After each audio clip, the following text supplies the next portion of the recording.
오소서 성령님, 오실 분이 선생님이십니까? 아니면 저희가 다른 분을 기다려야 합니까? 안녕하세요. 오늘 복음 말씀을 드리면서 예전에 전에 있던 본당 사무장님이 겪었던 얘기를 해줬던 게 생각이 납니다. 본당 신부님께서 새벽 미사 때 안 나타나셔가지고 사무장님이 본당 신부님한테 전화하셨답니다. 신부님이 전화를 받으시니까 이렇게 말씀하셨다고 하더라고요. 신부님, 오실 분이 신부님이십니까? 아니면 저희가 다른 신부님을 기다려야 합니까? 그 얘기가 갑자기 생각이 났습니다.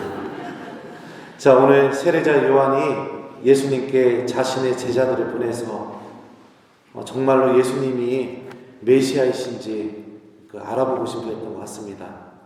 근데 참 우리 성경의 내용을 보면 세례자 요한의 이런 모습이 공감이 되기도 합니다. 세례자 요한은 요한복음에 의하면 예수님께서 세상에 오셨었을 때 보라, 세상의 죄를 없애시는 하느님의 어린 양이시다 라고 이렇게 증언했었습니다. 자신은 메시아도 아니고 메시아를 준비하는 광야에서 외치는 이의 소리이고, 또 세례자 요한은 자신의 제자들, 세례자 요한의 제자들이 베드로부터 시작해서 예수님의 제자들이었죠. 자신의 제자들이 예수님께로 찾아갈 수 있도록 도와줬습니다. 많은 사람들에게 엄청난 인기를 가지고 있었고, 수많은 사람들이 세례자 요한을 메시아라고 생각하는 그 순간에도 세례자 요한은 그분은 커지셔야 하고 나는 작아져야 한다 라고 이야기하면서 항상 예수님을 증언하는 삶을 보여줬습니다. 사람들이 자신의 곁을 떠나서 예수님 옆에서 또 예수님께 다가가고, 자신의 제자들도 예수님의 오심으로 인해서 다 자기를 떠나가고 예수님의 제자로 변화되는 순간에도 세례자 요한은 하느님께서 자기에게 준 소명, 곧 예수님을 증언하는 삶을 끝까지 성실하게 살아갑니다. 그리고 또한 예수님께 세례를 줬었고 성령께서 내려오셔서 예수님이 메시아라는 것도 본인이 느낄 수 있을 정도로 증명을 해주셨습니다. 그런데 감옥에 갇힌 세례자 요한은 오늘 다시 제자들을 보내서 예수님께 물어봅니다. 오실 분이 선생님이십니까? 아니면 저희가 다른 분을 기다려야 합니까? 성경에 비춰진 세례자 요한의 모습을 보면 세례자 요한의 이 질문은 좀 이해가 안 되는 질문입니다. 이미 하느님께서 예수님을 메시아로 보내셨다는 것을 충분히 알 수 있는 일들이 세례자 요한에게 많이 벌어졌음에도 불구하고 세례자 요한이 예수님께 다시 물어보기 때문에 그렇습니다. 이런 세례자 요한의 모습을 보면서 우리들이 무엇을 공감할 수 있는가? 그렇게 엄청난 일을 한 세례자 요한도 자신의 믿음 안에 항상 불안한 점들, 또 약점들, 그리고 또 의심들, 이런 것들이 존재하고 있었다는 것을 알려주죠. 굳건한 믿음을 갖고 흔들리지 않고 전혀 유혹도 없이 세례자 요한은 예수님을 증언하고 하나님께서 주신 사명을 척척 해나간 그런 사람이 아니라 그 또한 하나님의 일을 하면서도 약점이 있었고, 하나님의 일을 하면서도 의심이 있었고, 하나님의 일을 하면서도 확신이 있는 반면에 그 확신에 대한 불안한 마음도 분명히 있었다는 겁니다. 오실 분이 선생님이십니까? 아니면 저희가 다른 분을 기다려야 합니까? 세례자 요한의 이 질문은 신앙생활을 하고 있는 우리들에게 항상 도전받고 있는 질문입니다. 나의 믿음이 정말 올바른가? 내가 선택한 이 신앙생활이 정말 영원한 생명을 줄 수 있는가? 다른 사람들은 주말에 놀러 다니고 하고 싶은 거 다 하는데 나는 주말마다 성당에 나와서 하나님 말씀을 듣고 또 미사를 드리는 이 삶이 정말 나에게 기쁨을 줄 수 있는가? 내가 신앙인으로서 내 삶을 선택한 나의 이 선택이 정말 올바른 것일까? 이런 의문들은 우리들도 끊임없이 하나님 안에서 우리에게 다가오고 있다는 것을 느끼게 되죠. 신부님도 마찬가지입니다. 신부님도 내가 정말 사제로 사는 게 맞을까? 정말 이 삶이 기쁠까? 신부님 안 됐으면 지금쯤이면 벌써 애 둘은 낳고 이쁜 마누라 데리고 그러고 살고 있을 텐데, 바쁘게 이것저것 성모 활동을 하고 나서 아무도 없는 혼자 사제관에 탁 들어오게 됐을 때 가끔은 가슴이 턱 하고 주저앉을 때가 있습니다. 그러면서 하느님, 정말 이렇게 사는 것, 이 길이 정말 제가 잘 살고 있는 건지 모르겠습니다. 이러면서 의문이 들 때도 있고, 또 내가 이렇게 확신이 흔들릴 때도 분명히 있죠. 신부님도 사람이니까. 우리 신앙인들도 마찬가지입니다. 그런데 이런 세례자 요한의 질문에 대해 오늘 예수님이 대답을 해주십니다. 예수님의 대답은 오늘 일독서에서 선포됐던 이사야 예언자의 말씀을 그대로 같이 인용하면서 대답해 주시죠. 눈먼 이들이 보고 다리 저는 이들이 제대로 걸으며 나병 환자들이 깨끗해지고 귀먹은 이들이 걸으며 죽은 이들이 되살아나고 가난한 이들이 복음을 듣는다. 이게 예수님의 답변이었습니다. 무슨 뜻일까? 하느님의 말씀이 예수님 안에서 이루어지고 있다. 그게 의심에 놓여있는 세례자 요한에게 예수님께서 해주신 말씀입니다. 결국 우리들이 신앙에 있어서 회의를 느끼거나 흔들리거나 우리들의 신앙에 약점이 있거나 부족한 점들이 있을 때 우리가 힘을 얻어야 될 곳은 하느님의 말씀이 이루어지고 있는 이 현실, 이 사실 안에서 우리들이 힘을 얻고 다시 하느님께로 나아갈 수 있다는 것을 알 수 있습니다. 특히 복음서에서 눈먼 이들, 다리 저는 이들, 나병 환자들, 귀먹은 이들, 죽은 이들, 가난한 이들, 이들의 공통점이 뭘까요?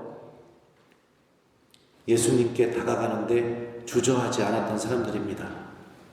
그리고 이들은 예수님을 진짜로 만나고 그 안에서 생명을 맛봤던 사람들입니다. 오히려 하나님을 잘 알고 있는 사람들, 율법학자들, 바리사이들, 그 다음에 유다인들, 사두가이들, 레위인들, 이런 사람들은 예수님께 다가가려고 하지 않았습니다. 그리고 그들은 예수님 앞에서 마지막으로 외쳤던 말이 무엇이었는가? 십자가에 못 박으시오. 이렇게 예수님께 외쳤던 사람들입니다.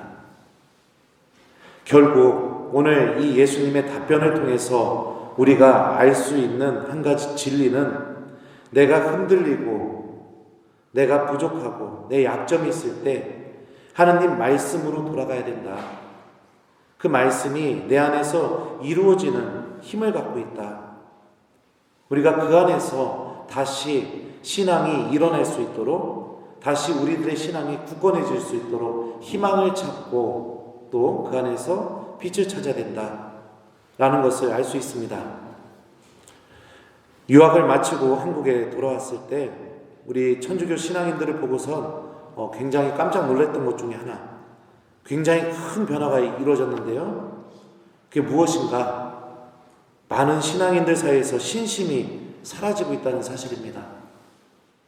저희 어머니 때, 저의 할머니 때는 신심 많은 신자가 굉장히 많았었습니다. 하느님에 대해서는 잘 알지 못하지만, 하느님 말씀도 잘 모르지만 항상 묵주를 들고 기도하는 신앙인들이 너무나 많이 있었었죠. 저희 할머니는 그 10년 넘게 치매로 고통을 받으시다가 이렇게 돌아가셨었습니다. 근데 집에서 할머니 모습을 봤을 때 할머니는 항상 묵주를 손에 들고 있었습니다. 학교 갔다 와도 묵주 기도하고, 그리고 밤에 주무시기 전에도 꼭 성모상 앞에서 촛불 켜놓고 묵주 기도하시고, 성경이 어떤지 이런 건 잘 모르지만 항상 묵주를 손에 놓지 않고 그러고 사셨었어요. 치매가 심해졌을 때 가족도 잘 못 알아보시고, 그리고 밖에 나가셔서 온갖 쓰레기를 다 그냥 방 안에다가 가지고 와서 옷장에다 넣어놓으시고 막 이러면서 어머니가 굉장히 힘드셨었는데, 그때도 본당 신부님이 봉송체 하러 오시면은 신부님이 로망카라를 보잖아요. 그러면 바로 무릎을 꿇고 성호 긋고 정신이 돌아오시는 겁니다. 그러니까 본능적으로 할머니의 본능이 하느님을 향해 있었던 거죠. 이게 어떻게 가능했을까? 바로 하느님께 매달리는 마음, 하루하루 드리는 기도, 그 기도가 내가 치매에 걸렸었어도 하느님을 알아볼 수 있게 도와주게 된 거죠. 근데 많은 신앙인들은 신심에 대해서는 이제는 관심이 별로 없고 신학에 대해서만 관심을 많이 갖는 것을 봅니다. 좋은 말씀과 좋은 강론, 좋은 강의, 여기에는 목말라하고 매달리고 있지만 그 정도의 열정만큼 하느님께 다가가 하느님과 함께 시간을 보내는 그런 신앙인들은 찾아보기가 많이 어려운 것 같습니다. 우리들이 붙들어야 될 게 도대체 무엇인가? 눈먼 이들, 다리 저는 이들, 나병 환자들, 뒤먹은 이들, 죽은 이들, 가난한 이들처럼 예수님께 달려가는 그 마음이 우리들이 붙들어야 될 거라고 저는 생각이 됩니다. 그것이 우리들을 하느님 안에서 살아갈 수 있도록 우리들의 이 부족한 믿음과 나약한 마음들을 다시 붙들어주고 다시 하느님의 말씀이 내 마음속에 들리도록 은총을 주고 다시 하느님 말씀 안에서 살아갈 수 있는 힘을 줄 거라고 저는 생각이 됩니다. 우리들의 신앙의 길에서는 끊임없이 흔들리고 우리들의 믿음은 끊임없이 도전받고 있습니다. 그럼에도 불구하고 하느님께서는 매일 당신에게 찾아오는 이들, 또 그 약점이 있지만 그럼에도 불구하고 당신을 붙들고 있는 이들, 그리고 나약하지만 그럼에도 불구하고 하느님 곁에 머무르려고 하는 이들, 그들의 믿음을 절대로 평가절하하시거나 값어치 없게 여기지 않으신다는 것, 이게 복음에 드러난 예수님의 모습을 통해서 알 수 있는 진리입니다. 오늘 이 독서에서 야고보 사도도 우리에게 다음과 같이 말합니다. 형제 여러분, 주님의 재림 때까지 참고 기다리십시오. 땅의 소출을 기다리는 농부를 보십시오. 그는 이른 비와 늦은 비를 맞아 곡식이 익을 때까지 참고 기다립니다. 여러분도 참고 기다리며 마음을 굳게 가지십시오. 주님의 재림이 가까웠습니다. 우리들의 믿음은 흔들릴 수도 있지만 야고보 사도는 끝까지 인내심을 갖고 하느님의 오심을 기다리라고 우리들에게 권고하고 있습니다. 도전받을 수 있고 의심할 수 있고 또 하느님을 내가 잠시나마 내려놓고 싶은 그런 유혹들도 분명히 있지만 그럼에도 불구하고 소출을 기다리는 농부처럼 내가 하느님 안에 머무르려고 노력하는 삶, 그 삶을 선택하면서 하느님의 오심을 기다려달라고 야고보 사도는 우리에게 선포하고 있죠. 우리 모두 부족합니다. 우리 모두 나약하고 하느님 앞에서 우리들의 믿음은 너무나 형편없을 정도로 값어치 없게 보일 수도 있습니다. 하지만 그럼에도 불구하고 우리가 하느님을 붙들으려고 하는 의지만 있다면 하느님께서는 그 부족한 믿음을 통해 우리들이 선택한 이 신앙의 길이 무의미하지 않다는 것, 그리고 영원한 생명이 정말 나를 기다리고 있다는 것을 증명해 줄 겁니다. 만약 여러분들 중에 누군가가 의심받고 있고, 그러니까 신앙에 대해서 의심이 들고 회의가 느껴지고 자꾸 하느님을 잃어버리는 것 같은 그런 생각이 든다면 오늘 말씀을 기억하면서 하느님께 다시 머무르려고 노력하는 그 결심을 해봤으면 좋겠습니다.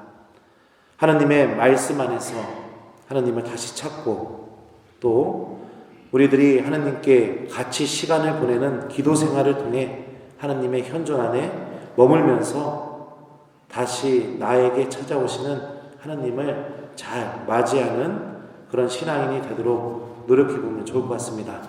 숙제 주겠습니다. 오늘 말씀은 우리들의 믿음이 흔들릴 수도 있고 약할 수도 있지만 그럼에도 불구하고 당신께 찾아오게 되면 하느님께서 그 믿음을 은총으로 바꿔주실 것이다. 또 인내를 갖고 우리가 예수님의 오심을 기다려라 이렇게 이야기하고 있죠. 일주일 동안 부족하지만 그럼에도 불구하고 우리들의 믿음을 잘 갖고 나갈 수 있도록 노력하는 한 주간이 됐으면 좋겠습니다. 신부님, 저는 믿음이 없어요 하면서 아무것도 안 하고 살아가는 신앙생활보다 신부님, 저는 믿음이 없어요 하지만 그래도 묵주기도는 좀 합니다. 하지만 그래도 주님의 기도는 좀 합니다. 하지만 그래도 오늘 복음 말씀을 읽었습니다. 이 삶이 우리들을 더 하느님 안에 굳건하게 머물 수 있게 해줄 겁니다. 숙제는 하루에 한 번씩 여러분들 기도합시다. 어떤 기도가 됐던 여러분들이 기도하는 하루에 한 번씩 기도하는 신앙인이 되도록 노력해보는 한 주간이 되기 바랍니다. 우리들의 믿음은 흔들릴 수 있고 나약하지만 하느님께서 여러분들의 그 기도 안에서 그 부족한 믿음이 틀리지 않았다는 것을 증명해 주실 겁니다. 오실 분이 선생님이십니까? 아니면 저희가 다른 분을 기다려야 합니까? 아멘.